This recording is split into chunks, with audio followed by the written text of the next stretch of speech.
Selamat malam pemirsa, di era demokrasi saat ini semua bebas berpendapat, menyuarakan baik itu versinya masing-masing. Tapi jangan salah, di saat ini era 4.0 kami menyebutnya.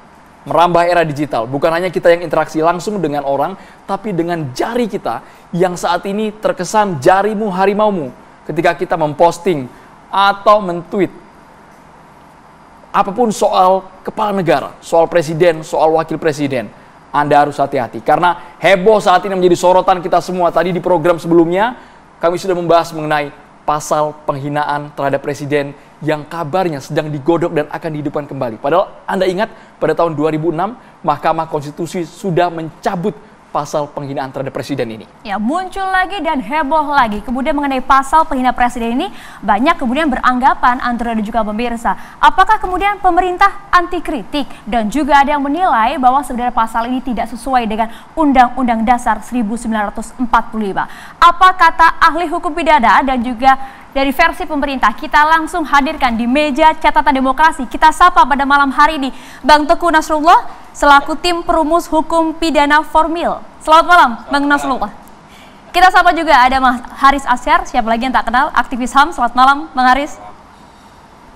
Boleh dipakai juga mic-nya Bang Haris, Bang Nasrullah. Dan tadi juga kami banyak bertanya juga ketika di program sebelumnya kami berusaha untuk mengejar pemerintah langsung. Dan malam hari ini di catatan demokrasi kita menghadirkan langsung Wakil Menteri Hukum dan Hak Asasi Manusia, Prof. Edi Hiary. Selamat malam, Assalamualaikum Prof. Edi.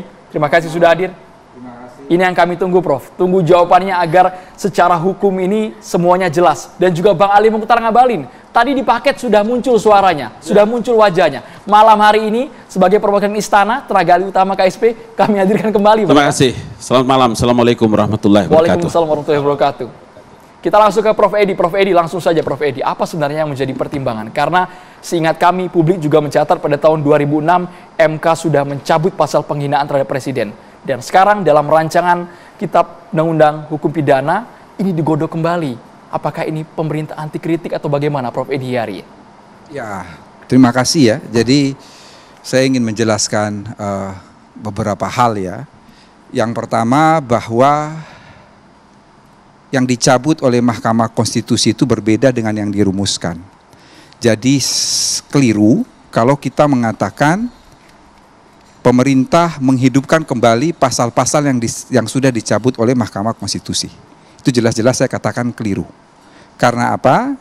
Pertama, yang dicabut oleh Mahkamah Konstitusi itu, kalau kita bicara secara teoretik, itu ada 12 pembagian delik.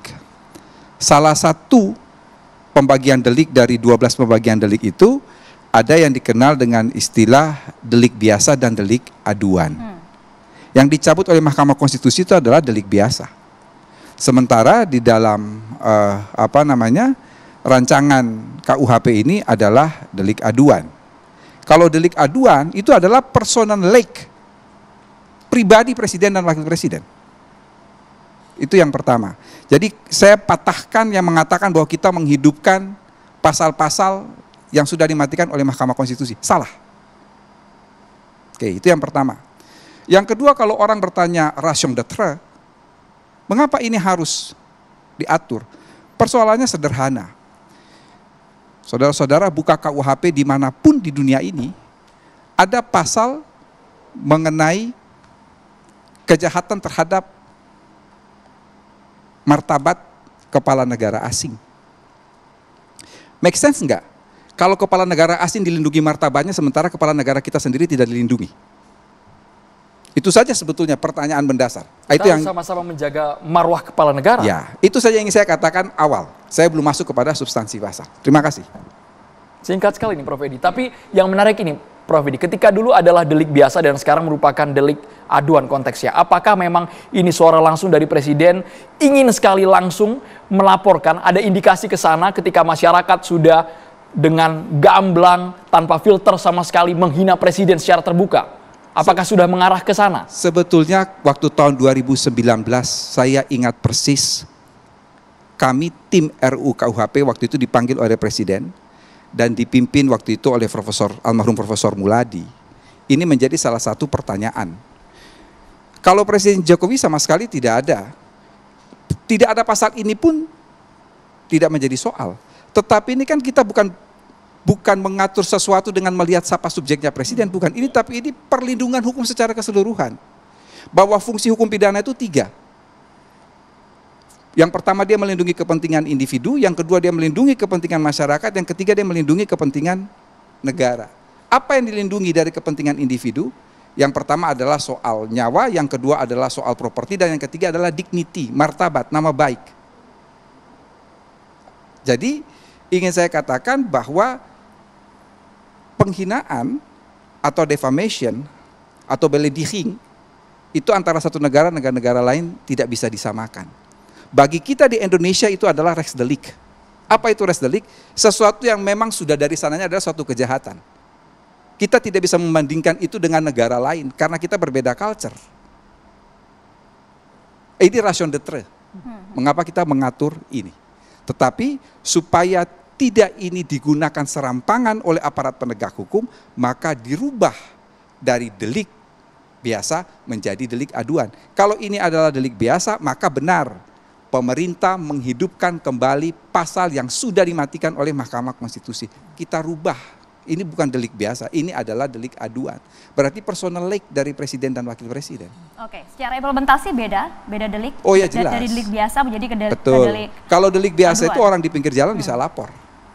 Tapi kalau delik aduan, hanya mereka yang betul-betul terkena. Jadi saya mau katakan begini ya, yang namanya penghinaan itu, kalau di dalam teori hukum pidana namanya phrase delik. Apa itu phrase delik? Satu, memang penghinaan itu atau penistaan itu dimaksudkan supaya diketahui oleh orang banyak. Yang kedua dia bersifat penyebaran, dan yang ketiga itu sangat subjektif. Subjektif itu apa? Kalau presiden merasa tidak dihina, meskipun itu kata-kata yang sangat kasar dan dia tidak mengadukan, no problem. Karena itu memang kalau di dalam penegakan hukum terhadap penghinaan atau pencemaran nama baik, itu biasanya korban viktimnya itu yang merasa dihina itu menjadi saksi kunci. Apakah dengan pernyataan-pernyataan itu dia merasa dihina atau kan tidak?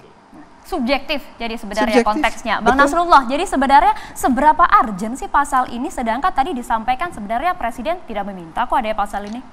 Jadi gini, kalau kita bicara sebuah produk hukum, tidak boleh kita melihat kepentingan sekarang atau beberapa tahun ke depan. Apalagi kalau itu dirumuskan di dalam KUHP. KUHP itu akan sangat lama berlakunya.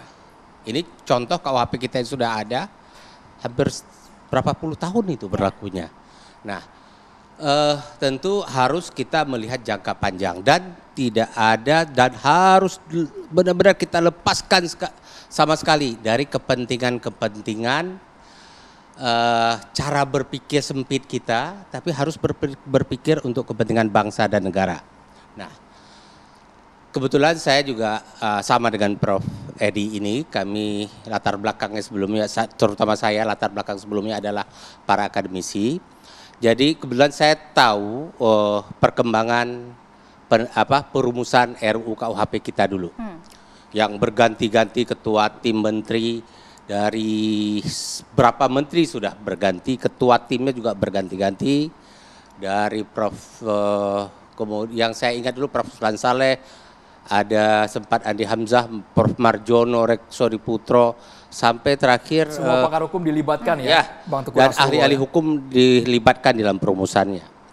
Nah,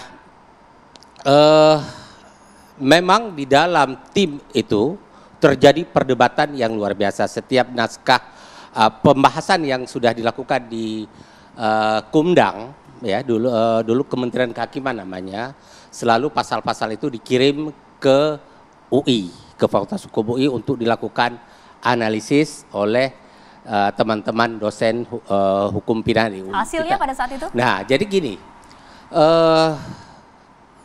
Di kalangan ahli hukum pidana di UI pun terjadi perbedaan pendapat. Ada yang mengatakan bahwa seharusnya penghinaan kepada presiden itu kan bisa dilihat dalam penghinaan presiden dan wakil presiden kepada pribadi dan penghinaan presiden, wakil presiden dalam kapasitas pejabat umum.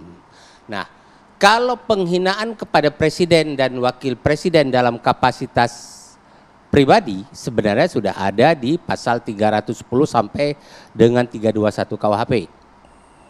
Sedangkan kalau penghinaan dalam presiden dalam kapasitas sebagai pejabat umum diatur di dalam KUHP pasal 207 kalau saya nggak salah. Dan kemudian kalau kita lihat putusan MK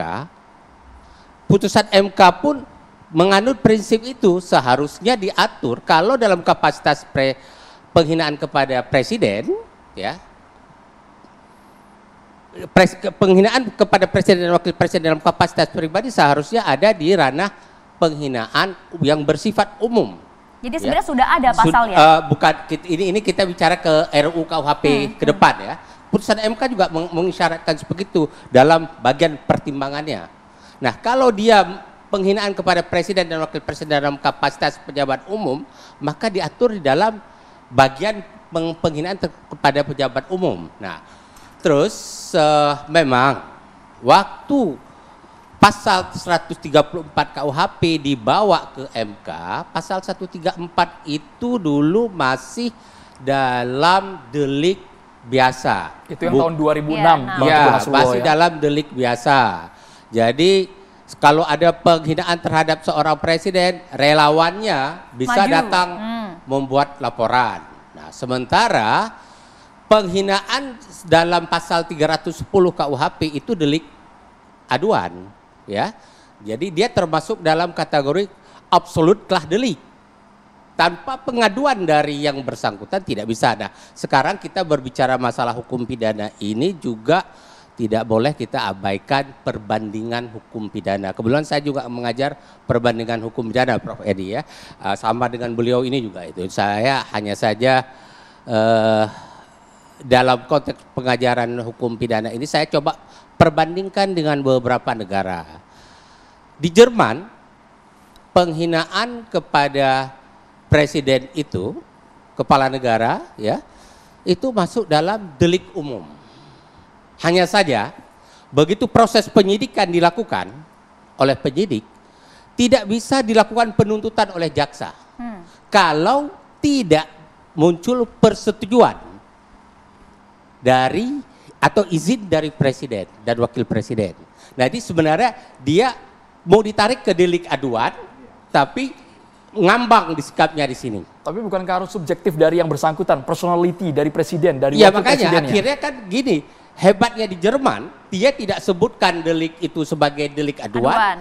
Tapi disebutkan delik umum, namun dicantolkan hanya boleh dituntut kalau ada pengaduan. Nah, di Jepang, kalau kita lihat itu memang delik aduan, hanya boleh dituntut apabila ada pengaduan, misalnya penghinaan terhadap raja ya, hanya boleh dilakukan jika ada pengaduan dari Perdana Menteri untuk mewakili kepentingan raja itu. Baik, Bang Nasrullah, ini menarik sekali segmennya, kita masih banyak, Bang Nasrullah ditahan dulu, segmennya masih banyak sekali ini karena menarik sekali ketika pakar hukum sudah berbicara, terjadi dissenting opinion, perbedaan pendapat itu hal yang biasa. Tapi kan kita ingin titik temu nih, agar masyarakat clear. Nah, berbicara mengenai masyarakat, juga sudah banyak pertanyaan yang masuk dari masyarakat yang terlibat langsung dalam acara ini. Beberapa pertanyaan yang masuk, yaitu mengenai ada yang kemudian datang dari Suherjati, mohon maaf, mendefinisikan apa itu penghinaan.